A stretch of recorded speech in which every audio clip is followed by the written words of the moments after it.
Өнөөдөр би танарт NBA-ийн бүх цаг үеийн хамгийн шилдэг холбон тоглогчдын нэг болох Chris Paul-ийн Prime үеийн талаар бяцхан ярьж өгье. За уршаад байгаа шууд бичлэгэнд орцгоё.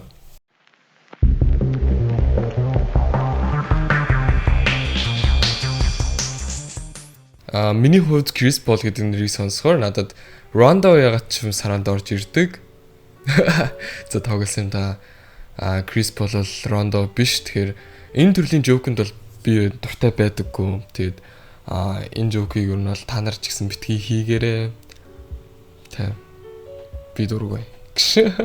Chris Paul гэдэг нэр нь надад сагсан бөмбөгийн IQ, гайхамшигтай холбон тоглолт, бас мөн клаш тоглолтуудыг санагдуулдаг.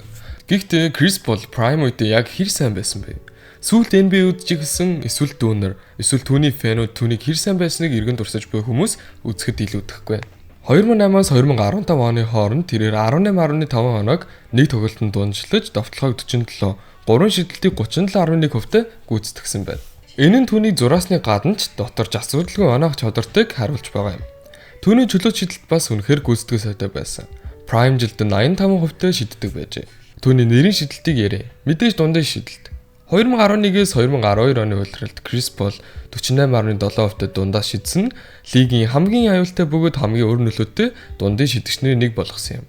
Одоогийн тоглолтууд дээр нь харагддаггүй ч яг Prime үедээ бүрэн эзэмшсэн шидэлтэнд байлаа.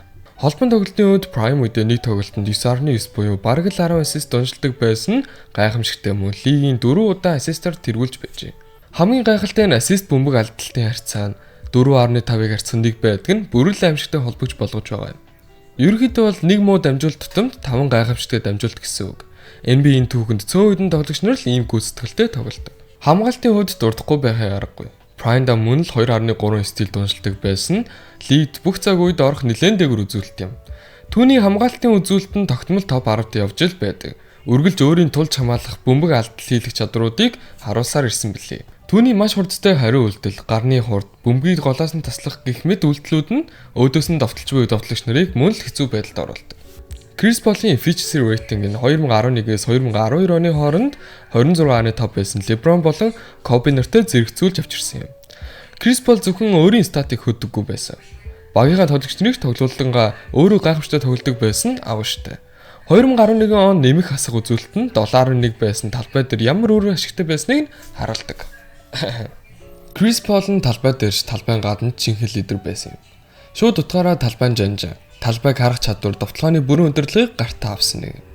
New Orleans Elite байхдаа ч юм байсан. Chris Paul зүгээр ч нэг амжилт өгдөггүй. Ойролцоогоор багийн нийт ассистийн 45% нь түүгээр дамждаг нь гол уурыг тарих мэтэн л харагдана. Тэрээр зөвхөн удирдлагын тоглолтуудад сайн тоглодоггүй ба карьертаа плей-оффт 20.4 оноо 8.9 дамжуулалт дуншилдаг нь үнэхээр тогтмол тоглолтын нэгэн гэдгийг нь илтгэж байгаа. Гаргасан амжилтуудыг нь дурдъя л да. Chris Paul 12 удаагийн All-Star, 4 удаагийн бүх NBA-гийн 1-р баг болж ажээ. Мөн тэрээр бүх хамгаалтын багт 9 удаа сонгогдсон үнэхээр хоёр тал тоглогч гэдгийг харуулж байна. Тэгэхээр Chris Paul-ийн Prime-ыг хальт ярихад иймэрхүү байна. Оноо авагч холбон тоглогч, хамгаалагч мөн лидер.